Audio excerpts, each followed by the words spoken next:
Oh, kia ora tātou. So we had we learnt together this morning a bit under the po of Rongoa Maori. And I say learnt together because that's very much what happened. We all were able to share something of our own knowledge about Rongoa, because we all, sometimes whether we know it or not, have that knowledge. So I really felt privileged. I sat as a sort of po to facilitate some of that korero. Some of the things that came forward was about people's want to move away from going to the doctor so much, wanting to move more towards more natural ways of healing. And some of the things we talked about was rongoa, the word rongoa and the word rongo, listening, our own deep listening, our own responsiveness to ourselves and the world around us is really what rongoa is about.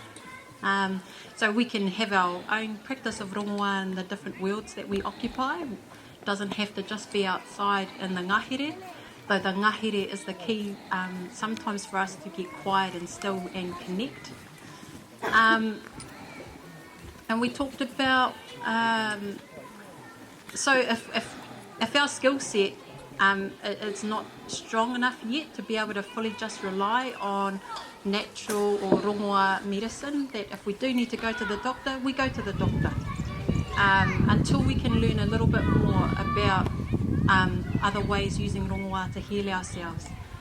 Other things we spoke about were people's own stories through their tipuna of how they would gather rongoa, stories of how they prepare rongoa, and then we focused around the kawakawa over there as our teacher for our last part of our session, and we looked at a very short korero about how to prepare a panipani or a balm made from kawakawa or any type of native or rongoa rākau that you might gather.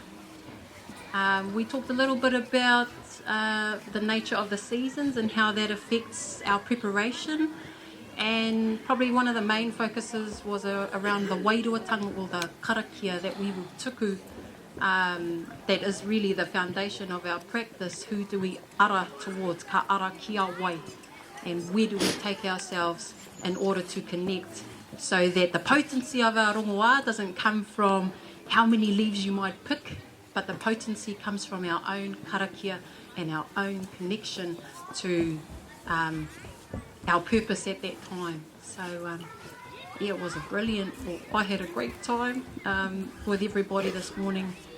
Yeah. He pātai? Yeah, when's the next one?